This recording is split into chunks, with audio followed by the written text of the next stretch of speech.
뇌과학을 이해하지 못한 채 뇌를 바꾸려는 시도는 설계도도 없이 집을 짓는 것과 같다.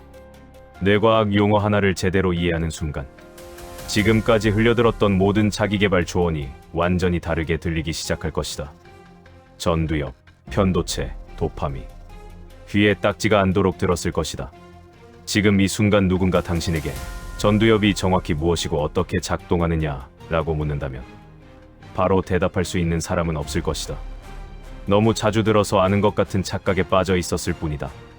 익숙함이 이해를 가장한다. 그 착각이 바로 당신이 뇌과학 영상을 수십 편 보고도 단 한 걸음도 앞으로 나아가지 못한 결정적인 이유다. 아무도 알려주지 않았다. 설명서 한 줄 없이 수십억 원짜리 전투기 조종석에 당신을 앉혀놓고 무작정 날아오르라고 한 거나 다름없다. 추락하는 것은 시간 문제였다. 전두엽의 작동 원리를 아는 사람은 그것으로 의지력을 설계한다. 편도체가 언제 경보를 울리는지 아는 사람은 두려움을 역이용한다. 도파민이 어떤 순간에 폭발하는지 아는 사람은 습관을 자기 것으로 만든다. 똑같은 뇌를 갖고도 어떤 사람은 그것을 무기로 쓰고 어떤 사람은 평생 그것에 끌려다닌다. 차이는 딱 하나다. 자신의 하드웨어 설명서를 읽었느냐 아니냐다. 수백 편의 자기개발 영상을 보고도 달라진 게 없다면 그건 나약해서가 아니다. 지금까지 뇌과학 문맹이었던 것뿐이다. 오늘 이 영상이 평생 갖지 못했던 가장 완벽한 설명서가 될 것이다. 의지로 버티지 마라. 뇌를 속여라. 안녕하세요. 뇌를 속여라입니다. 오늘도 아침에 눈을 뜨자마자 스마트폰부터 집어드셨나요? 딱 5분만 봐야지 했는데 정신 차려보니 벌써 30분이 지나 있고 무거운 몸을 이끌고 화장실로 향할 때 느끼는 그 찝찝한 패배감 다들 한 번쯤은 겪어보셨을 겁니다. 그럴 때마다 스스로를 자책하죠. 나는 왜 이럴까? 의지가 왜 이 모양일까? 이제 그만 자책하셔도 됩니다. 여러분 탓이 아니에요. 그동안 수많은 영상을 봤어도 전두엽이 뭔지 도파민이 내 머릿속에서 무슨 역할을 하는지 제대로 알려준 적이 없었을 뿐입니다. 오늘은 그걸 바꿔드리겠습니다. 전두엽, 편도체, 해마, 도파민. 이름만 들어도 어렵게 느껴지는 이 용어들을 실제 사례를 통하여 알기 쉽게 풀어드릴게요. 이 영상 하나로 앞으로 어떤 뇌과학 영상을 봐도 막히는 부분 없이 바로 이해하실 수 있을 겁니다. 1848년 9월이었다. 미국 버몬트주 철도 공사 현장. 피니어스 게이지는 그 현장에서 가장 믿음직한 반장이었다. 동료들은 그를 신뢰했다. 어떤 위기 상황에서도 흔들리지 않는 바위 같은 사람이었다. 그런데 그날 폭발 사고로 길이 1m, 무게 6kg의 거대한 쇠막대가 그의 광대뼈를 뚫고 머리 정수리를 관통해버리고 말다. 파편과 피가 튀는 끔찍한 사고였지만 기적적으로 그는 살아남았다. 말도 했고 걷기도 했고 기억도 멀쩡했다. 하지만 주변 사람들은 경악했다. 그를 알던 모든 이들이 말했다. 게이지는 더 이상 게이지가 아니다. 사고 이후 그는 전혀 다른 사람이 되었다. 예의 바르던 청년은 온데간데 없고 입만 열면 욕설을 내뱉었으며 사소한 일에 분노를 폭발시켰고 도저히 충동을 참지 못했다. 미래를 위한 계획을 세우는 능력은 완전히 사라졌다. 쇠막대가 관통한 부위는 딱 하나였다. 그것은 전두엽이었다. 전두엽은 우리 뇌의 CEO다. 직장 상사에게 욱하는 순간 꾹 참게 만드는 것. 당장 눕고 싶어도 해야 할 일을 위해 자리에 앉게 만드는 것. 오늘 하루를 내가 원하는 방향으로 밀고 나가게 만드는 사령탑이다. CEO가 사라진 회사가 어떻게 망가지는지를 게이지가 몸소 보여준 것이었다. 그리고 이 CEO에게는 치명적인 약점이 있다. 쓰면 쓸수록 닳는다는 것이다. 저녁마다 먹지 말아야 할 것을 먹고 하지 말아야 할 말을 뱉는 이유가 무엇일까? 당신이 약한 게 아니다. CEO가 퇴근해버린 것이다. 스티브 잡스가 평생 같은 옷만 입은 것도, 오바마가 2가지 색상의 정장만 고집한 것도 전부 같은 이유다. 사소한 결정에 CEO의 에너지를 낭비하지 않기 위해서였다. 그런데 이 CEO가 아무리 강해도 이것 하나 앞에서는 순식간에 무너진다. 바로 편도체다. 2005년 미국 아이오와 대학교 연구팀은 SM이라 불리는 여성 환자를 관찰하고 있었다. 그녀에게 공포 영화를 보여줬지만 반응이 없었다. 독이 있는 뱀을 손에 쥐어줬지만 아무렇지 않았고 귀신의 집에 데려갔지만 오히려 즐거워했다. 그녀는 태어나서 단 한 번도 공포를 느껴본 적이 없었다. 유전 질환으로 편도체가 완전히 손상됐기 때문이었다. 편도체는 우리 뇌에 20만 년 된 비상벨이다. 위험을 감지하는 순간 0.1초 만에 온몸에 경보를 울린다. 문제는 이 비상벨이 진짜 위험과 가짜 위험을 구분하지 못한다는 것이다. 20만 년 전 사자를 피하도록 설계된 이 장치가 지금은 직장 상사의 눈빛 하나에도 똑같이 작동한다. 변화를 시작하려 할 때마다 몸이 굳는 건 의지력 부족이 아니다. 당신의 편도체 비상벨이 너무나 정상적으로 작동하고 있을 뿐이다. 그렇다면 그 두려움의 기억은 어디에 저장되는 것일까? 바로 해마다.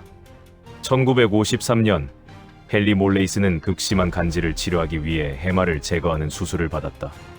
수술 후 그는 새로운 기억을 전혀 만들 수 없게 되었다. 방금 만난 사람을 10분 뒤면 잊어버렸다. 매일 아침 눈을 뜨면 수술 전인 1953년으로 돌아갔다. 그는 죽는 날까지 매일 같은 하루를 처음 사는 사람으로 살았다. 해마는 뇌의 도서관 사서다. 오늘 배운 정보를 받아 장기 기억이라는 서가에 꽂아 넣는다. 잠을 자는 동안 사서는 바쁘게 움직인다. 잠을 줄이는 것은 기억을 버리는 것과 같다. 열심히 저축하면서 매일 밤 지갑을 잃어버리는 꼴이다. 이 사서를 움직이게 만드는 연료는 무엇일까? 바로 도파민이다. 2004년 스탠퍼드 대학교 로버트 사폴스키 교수의 원숭이 실험을 살펴보자. 버튼을 누르면 10번 중 1번 먹이가 나온다. 결과는 충격적이었다. 먹이가 나왔을 때보다 버튼을 누르기 직전에 도파민이 훨씬 더 많이 분비됐다. 뇌는 결과가 아니라 기대에 반응했다. 도파민은 행복 그 자체가 아니라 기대와 동기의 물질이다. 택배가 도착했을 때보다 택배가 오늘 도착합니다라는 문자를 받았을 때 더 설레는 것과 같다. 이 원리를 이해하면 반대로 이용할 수 있다. 원하는 행동 앞에 작은 기대감을 설계하면 뇌는 스스로 그 행동을 향해 달려간다. 도파민이 우리를 앞으로 나아가게 만든다면 세로토닌은 흔들리지 않고 버티게 만든다. 우울증 연구에서 공통적으로 발견되는 것은 세로토닌 수치의 저하다. 세로토닌은 행복 호르몬이 아니라 안정과 평온의 물질이다. 지금 이 순간 괜찮다는 평온함. 이것이 부족하면 이유 없이 불안하고 쉽게 무너진다. 햇빛을 쬐고 걷는 행위는 이 평온함을 충전하는 가장 확실한 약이다. 나쁜 영향을 주는 호르몬도 있다. 바로 코르티솔이다. 1936년 한스 셀리의 실험은 스트레스가 몸을 물리적으로 파괴한다는 것을 증명했다. 코르티솔은 위기 상황에서 분비되는 스트레스 호르몬이다. 현대인의 뇌는 인간관계, 마감, 돈 걱정 앞에서도 맹수를 만난 것처럼 코르티솔을 쏟아낸다. 만성적으로 분비되면 해마를 손상시키고 전두엽 기능을 저하시킨다. 당신이 지친 건 단순히 바빠서가 아니다. 코르티솔이 당신의 뇌를 조용히 갉아먹고 있는 것이다. 그렇다면 이 절망적인 루프를 끊을 수 있을까? 가능하다. 마지막 개념, 신경과 소성이 있기 때문이다. 1990년대 런던 택시기사 연구는 뇌가 쓰는 대로 변한다는 사실을 입증했다.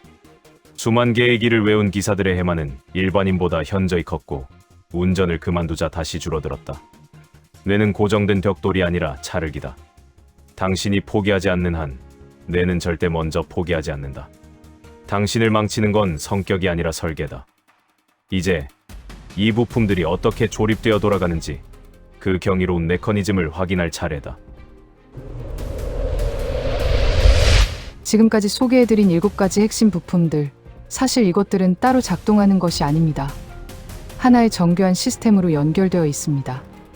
그리고 이 연결고리를 이해하는 순간 지금까지 왜 그렇게 살아왔는지가 소름 돋을 만큼 이해되기 시작합니다. 이것은 단순한 지식이 아니라 당신의 뇌를 다루는 운영체제의 핵심 알고리즘입니다. 이 시스템을 이해하고 통제할 수 있게 되면 당신은 비로소 본능에 끌려다니는 존재에서 스스로를 설계하는 창조자로 거듭나게 됩니다. 생각해 보십시오. 새로운 공부를 시작하려는 순간 편도체가 비상벨을 울립니다. 그 신호는 0.1초 만에 전두엽으로 전달되고 전두엽은 즉각 제동을 겁니다. 하지 마, 위험해. 실패할 거야. 이 과정은 여러분이 의식하기도 전에 일어납니다. 이것이 반복되면 뇌에는 코르티솔이 쌓이고 이는 다시 해마를 위축시키며 세로토닌을 고갈시키는 연쇄 반응을 일으킵니다. 번아웃은 의지력 부족이 아니라 뇌의 연수에 반응이 일어난 결과일 가능성이 높다고 보고됩니다. 반대로 이 시작점 하나만 바꾸면 어떻게 될까요? 미국 스탠퍼드 대학교 앤드류 후버만 교수 연구팀은 아주 작은 행동 하나가 뇌의 도파민 회로를 활성화하고 그것이 연쇄적으로 전두엽의 실행 기능을 강화하는 경향이 관찰된다고 보고했습니다. 시작이 작을수록 편도체가 비상벨을 울릴 이유를 찾지 못한다는 것입니다. 특히 기저핵이라 불리는 부위는 반복된 행동을 자동화하는 역할을 합니다. 유니버시티 칼리지 런던의 연구에 따르면 새로운 행동에 의지 없이 자동으로 수행되는 습관으로 자리 잡는데 평균 66일이 걸린다는 연관성을 시사했습니다. 즉, 초반의 저항만 뇌과학적으로 설계하면 그 다음은 뇌가 알아서 굴러간다는 뜻입니다. 실행은 결심이 아니라 구조에서 나옵니다. 그렇다면 이제 이 시스템을 어떻게 실제로 운용해야 하는지 당장 오늘부터 적용 가능한 5가지 핵심 실행 지침을 전달해 드립니다. 첫 번째, 전전두엽 사령탑의 에너지를 보존하십시오. 인간의 의지력은 한정된 자원입니다. 따라서 중요한 의사결정은 에너지가 가장 충만한 아침 시간에 집중해야 합니다. 의복 선택이나 식사 메뉴 결정과 같은 사소한 일에 전전두엽의 에너지를 낭비하지 마십시오. 이런 결정들은 전날 밤에 미리 확정하여 아침에는 오직 실행에만 에너지를 쏟을 수 있는 구조를 만드십시오. 두 번째, 이분 법칙을 통해 편도체의 방어 기제를 무력화하십시오. 편도체는 급격한 변화를 감지할 때 강력한 공포 신호를 보냅니다. 대단한 목표를 세우는 대신 편도체가 위협을 느끼지 못할 정도로 목표를 작게 쪼개십시오. 운동하러 가기가 아니라 운동화 끈 묶기, 책 한 권 읽기가 아니라 첫 문장 읽기면 충분합니다. 일단 시작의 문턱을 넘으면 뇌는 관성에 의해 다음 행동을 훨씬 수월하게 받아들이게 됩니다. 세 번째, 도파민 시스템을 보상 회로로 재설계하십시오. 뇌의 동기부여를 위해 즉각적인 보상을 배치해야 합니다. 목표한 업무를 마친 직후에만 허용되는 작은 보상을 설정하십시오. 뇌가 특정 행동 뒤에 올 만족감을 기대하게 만드는 순간 도파민은 고통스러운 과정을 견뎌낼 강력한 연료로 변환됩니다.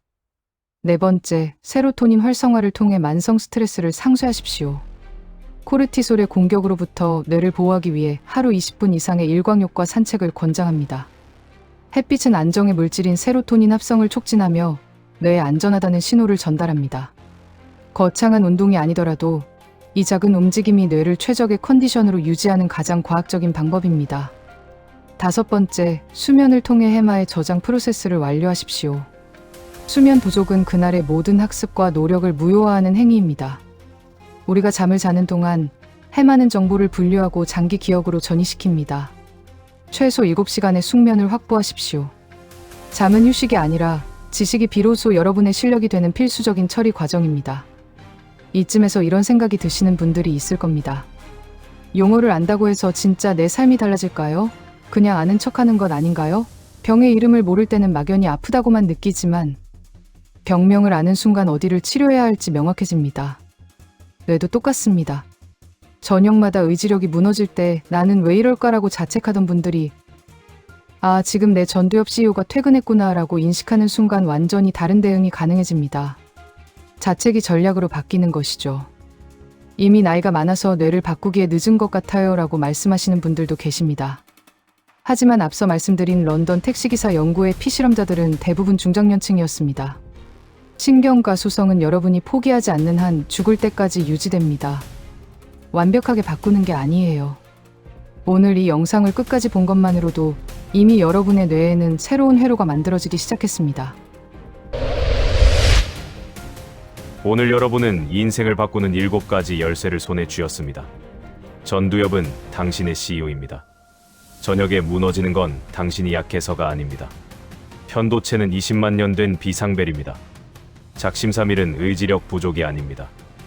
해마는 뇌의 도서관 사서입니다. 잠을 줄이는 건 기억을 버리는 것과 같습니다. 도파민은 기대의 물질입니다. 결과가 아니라 기대를 설계하십시오. 세로토닌은 버티게 만드는 물질입니다. 햇빛과 걷기가 가장 확실한 약입니다. 코르티솔은 뇌를 조용히 갉아먹습니다.